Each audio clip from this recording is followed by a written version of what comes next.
think I was looking more at the French Impressionists to start with, and Picasso. I think Picasso strode over people of my generation. Yeah. And I think you never entirely shake Picasso. That's true. He was. He's been important to so many. Well, I think especially that's when Cubism was riding high. Was when I became into art, and I think it was a very strong influence at that time. And subsequently, I think I became closer and closer to the subject and trying to paint more naturalistic. But I don't think I ever could shake off those early influences. Can you talk a little bit about, for example, the Saskatchewan landscape and how it has been a sustaining source of visual inspiration for you? You mean the landscape itself? Well, I grew up on a farm in the prairie, and as the youngest child and the older children gone, I was very alone, and I think just the way things are were very important to me. Just the way the flowers grew in the ditch and the way the trees were, all the natural things that a lonely child would concentrate on. Were you an only child? Lonely. A lonely child. You weren't an only child? No, my oldest brother was 11 years older, and my next brother was 10 years older, and my next brother was 8 years older. So you spent So they were in university, and I was home alone. And they were boys, and you were a girl, and that's always, there's always room for a bit of difference there.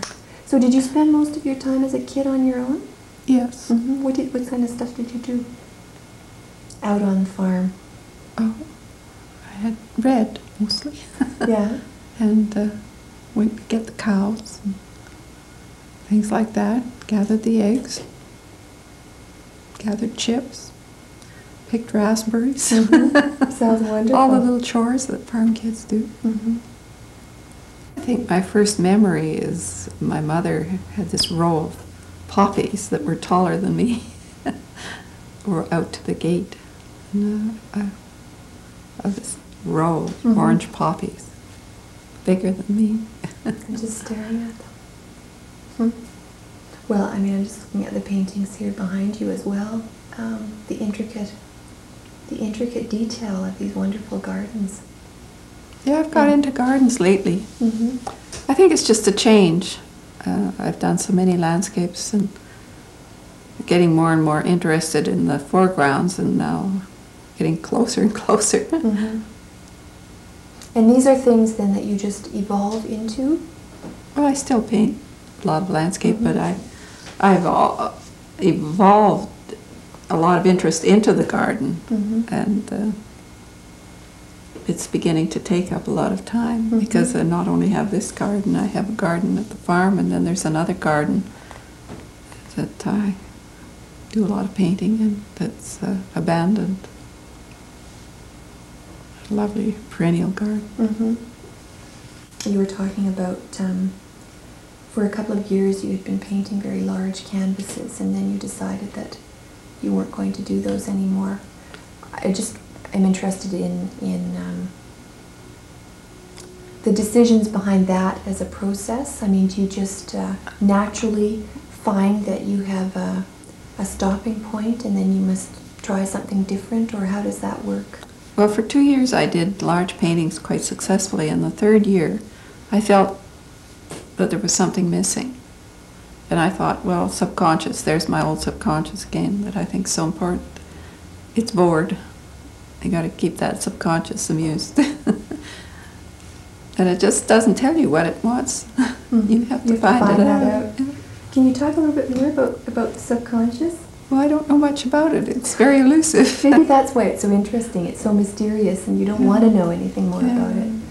But how do you know to follow it? That's it. You just keep trying various things. And then you have to you have to really want to paint a certain thing, I think.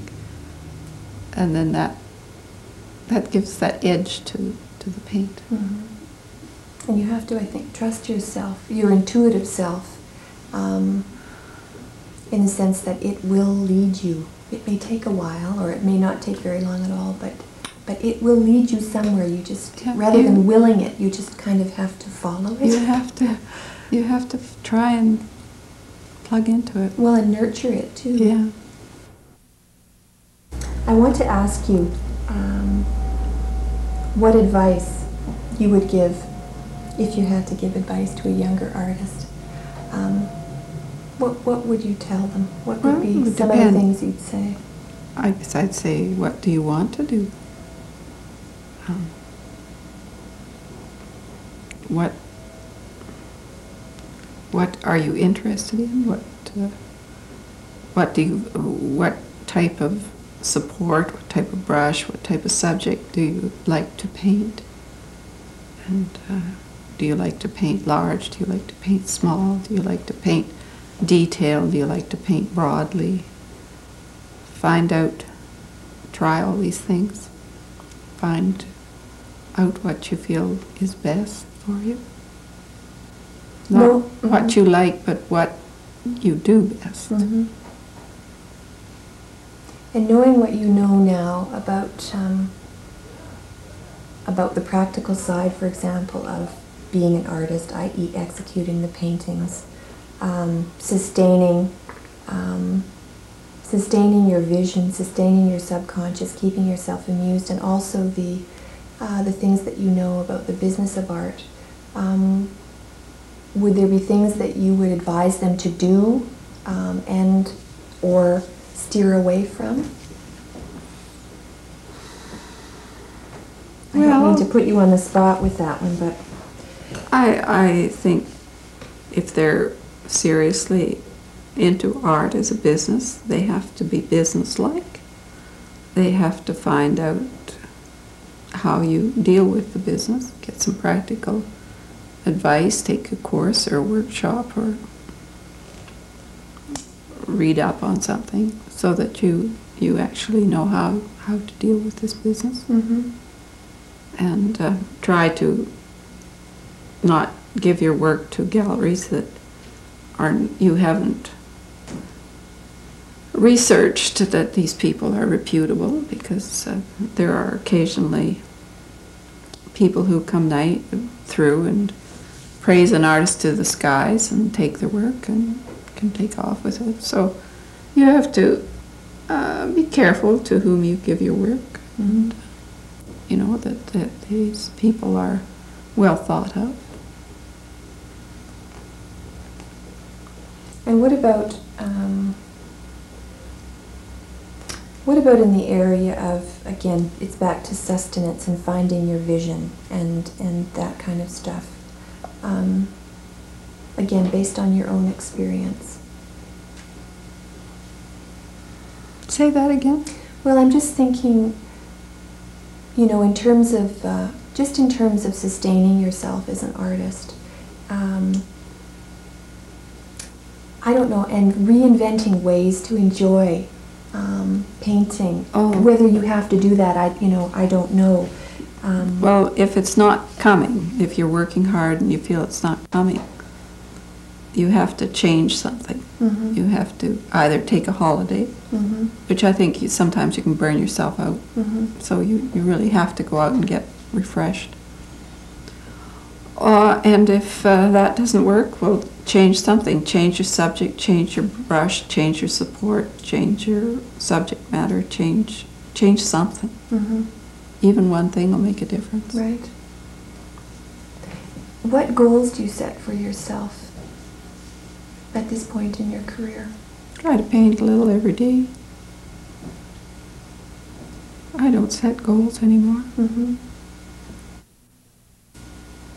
There was this filmmaker that I was telling you about, that I saw his most current film in Britain. He said of his actors, he asks them not to act, but to be. And so, in fact, he casts non-actors who he's met in his life or whatever, come across or heard of, to play various parts in his films. And so much of what you said today really refers to that whole notion of being, that you are what you are and you carry on your life with this as just part of who you are. You know, there's not a forced, I don't know how to explain it, but art is just so much a part of your lives that it just is your life. I mean, it is just the way that you function in the world, and you know, I'm sure the same holds true for the kids, that it's always being around them, that they would probably think anything else to be quite out of the ordinary, you know, that it's just always been this way. I don't know whether that made any sense. Well, very different with the children. They grew up in art, and I grew up in a farm. Well, that's a different life. Well, tell me about that. That's wonderful, yeah. Well, I was one of those idealists that went into art with illusions, whereas my children went into art very sophisticated and aware of all the problems. And there's a certain glory to that. I was talking to somebody one time, and I said that when we first started painting, and Eli Bornstein was teaching the class, it all seemed so wonderful to have a teacher, and it was like the Holy Grail. And now it's like business, and I liked it that way. The earlier way. Yeah. You at one point talked about the car or getting an automobile as being absolutely influential to your life as a painter. It made a big difference. So what happened? Oh, I borrowed $3,000 from my mother. That's what happened. And I paid it off with interest. Yeah. And how did this then, I mean, obviously it freed you up. Well, it just gave me access to the landscape. I mean, before that, I cooked it up in my mind or something like that. So you invented landscapes then in the basement when you couldn't? Well, we didn't have any money, you know, just enough to buy a little paint and shoes for the kids and things. So we didn't have a camera, we didn't have a car, so I painted a few landscapes, I painted pictures of the kids, and I dreamed up landscapes. I thought, just out of your mind, you can create something. You don't have a brush, you don't have a musical instrument, you just have your mind, and you can still create. It was delightful. So do you approach painting in that way now as a painter as well? I think I put one mark down, and then it calls for another mark. So you're very intuitive. And I think I cook like that too, and I'm not a very good cook, but one ingredient goes in and then another. Throughout your career, have you belonged to groups of artists, or have you painted on your own? I've always been loosely associated with a certain group of artists, but I don't think we are organized in any particular way. And that sort of leads me into the next question, which would be, in terms of financial support, were places like the Saskatchewan Arts Board, for example, or the Canada Council helpful in terms of supporting you as an artist? Oh, I asked the Arts Board twice for a grant, and they turned me down. And I never tried for a grant again. When was this, Dorothy? Oh, a long